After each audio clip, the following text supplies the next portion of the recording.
അയ്യോ, ഇങ്ങനെ ആക്കണം എന്നാ രസം. അയ്യോ, ഇങ്ങനെ ആക്കണം.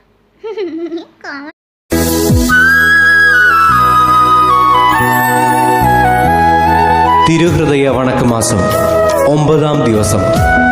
അനന്തശക്തനായ ദൈവത്തിന് ഉത്ഭവ പാപത്തിൻ്റെയും കർമ്മപാപത്തിൻ്റെയും മുറിവുകളുള്ള എല്ലാ മനുഷ്യരെയും അത്ഭുതകരമായി സുഖപ്പെടുത്താൻ സാധിക്കുമായിരുന്നു. എന്നാൽ മനുഷ്യരുടെ നേരെയുള്ള സ്നേഹാധിക്യത്താൽ നമുക്ക് വേണ്ടി മനുഷ്യ സ്വഭാവം സ്വീകരിക്കുകയും സകല അപമാനങ്ങളും സങ്കടങ്ങളും അനുഭവിച്ച് വേദനാനിർഭരമായ കുരിശുമരണം സഹിക്കുകയും ചെയ്തു. നാം ദാരിദ്ര്യത്തിൽ വലയുന്നുവെങ്കിൽ സർവ്വലോകത്തിൻ്റെയും സൃഷ്ടാവും പാലകനുമായ ഈശോ കഠിന ദാരിദ്ര്യം അനുഭവിച്ചുവെന്ന് ചിന്തിക്കുക.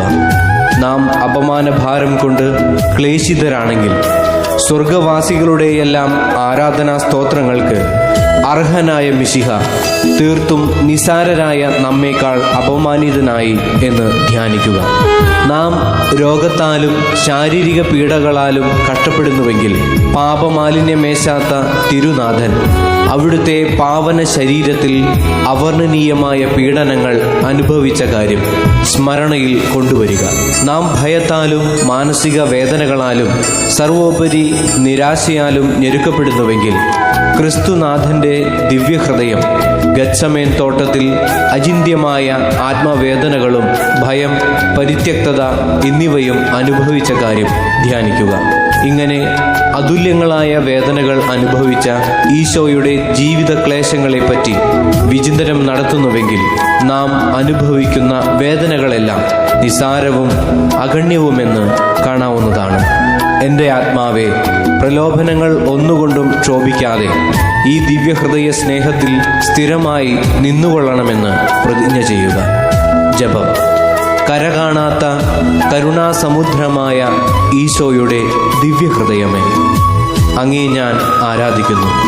മനുഷ്യരുടെ നേരെ അങ്ങേക്കുള്ള സ്നേഹം അനന്തമെന്നും എല്ലാ ജനങ്ങളുടെ മേലും അങ്ങേ അനുഗ്രഹം മഴ അനുസ്യൂതം വർഷിച്ചു കൊണ്ടിരിക്കുന്നു എന്നും അറിയുന്നതിനാൽ ഏറ്റവും ദുഃഖം നിറഞ്ഞ എൻ്റെ ഹൃദയം ആത്മീയ സന്തോഷത്താൽ തെളിഞ്ഞ് എന്നെയും എനിക്കുള്ള സകലരെയും വസ്തുക്കളെയും സമ്പൂർണമായി അങ്ങേക്ക് കാഴ്ച സമർപ്പിക്കുന്നു.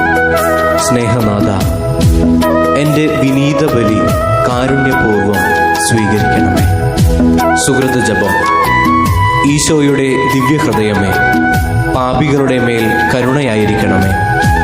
ഈശോയുടെ ദിവ്യഹൃദയമേ, പാപികളുടെ മേൽ കരുണയായിരിക്കണമേ. ഈശോയുടെ ദിവ്യഹൃദയമേ, പാപികളുടെ മേൽ കരുണയായിരിക്കണമേ. സൽക്രിയ. സ്വന്തം ആത്മസ്തുതി ഗ്രഹിക്കുന്നതിനായി ആത്മശോധന നടത്തുക.